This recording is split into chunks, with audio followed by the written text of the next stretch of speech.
welcome back to Any Cafe, guys.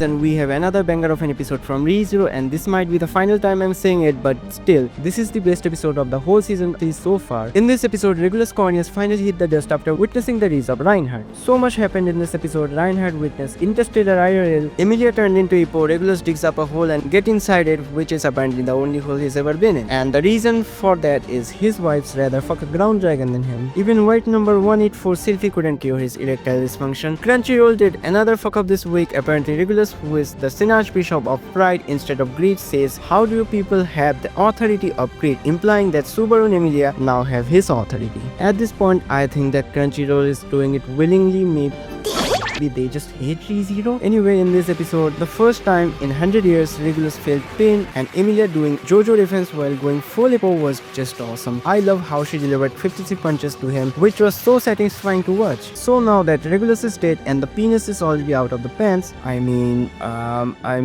the cat is out of the bag? Let's talk about his powers. Lion's Heart is his ability to stop the time of his body and anything he touches, and Little King was his ability to put his heart into his wife's body, which is also the only thing he ever puts into a woman. In the previous episode, Subaru figured out that all of the witch cultist names are based on the name of stars, which is the same for Regulus too. Now, Regulus means Little King in Latin, and it is also the brightest star in the constellation of Leo. Cornelius means Heart of the Lion, which could be interpreted as the symbolic reference to his authority as the Synarch Bishop of Greed. Back to the topic, the reason why he kept his heart hidden inside of his wife so that he could keep his heart beating, because without Little King, Regulus can only use Lion's Heart for 5 seconds only, or he will get a heart attack. But because he didn't deactivate Little King before, he doesn't know how to, because he never bothered to learn. Little King has been activated for the past 100 of years, that's why he couldn't kill Subaru and Emilia in this episode. This is a little detail that was cut or not mentioned in the anime. In the novel, it is mentioned that he activates the Lion's Heart at the exact moment when Reinhardt hit him in the sky. Same goes for when he hits the ground, and because of it, instead of making an impact on the ground, he just goes inside of it. But the problem is he couldn't stop because of his momentum, but the problem is he has to stop it for 2 reasons. First, after 5 seconds he will get a heart attack, and second, he will reach the Great Waterfall. So when he deactivates it, the momentum shattered every bone in his body, and the anime made it as much brutal as possible. Just amazing animation all throughout this entire sequence. Suddenly he realized that Emilia was actually the lolly from the forest 100 years ago, but ironically Emilia can't even fucking remember him at all, which is not because Pandora erased her memory. Pandora only erased herself from her memories, so the main reason is just who wants to remember this bonehead who is boneless for 100 of years. In this episode, Subaru finally used his unseen hands or invisible providence after so long, and the animation was just too good. Makes this moment even more hyped up. But the best moment has to be when Reinhardt crashing down from the moon like a meteor, and the part where he was standing on top of Regulus in the sky. That was 4K wallpaper material for the Reinhardt stance. Look Boruto,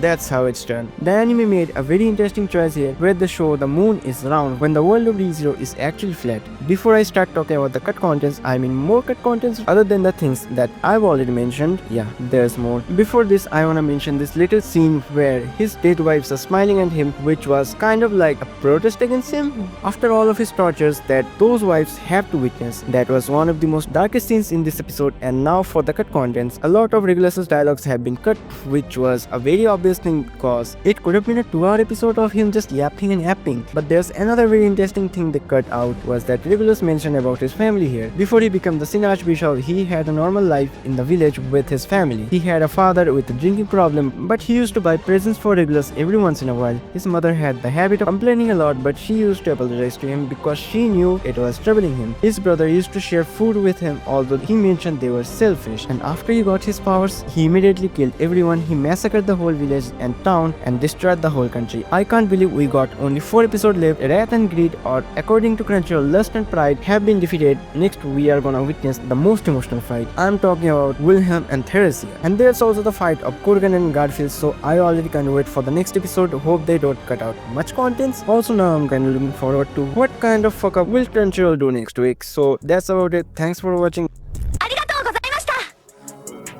Like, share and subscribe for more ReZero content. Thanks Rishu for helping me with this video too, and peace out.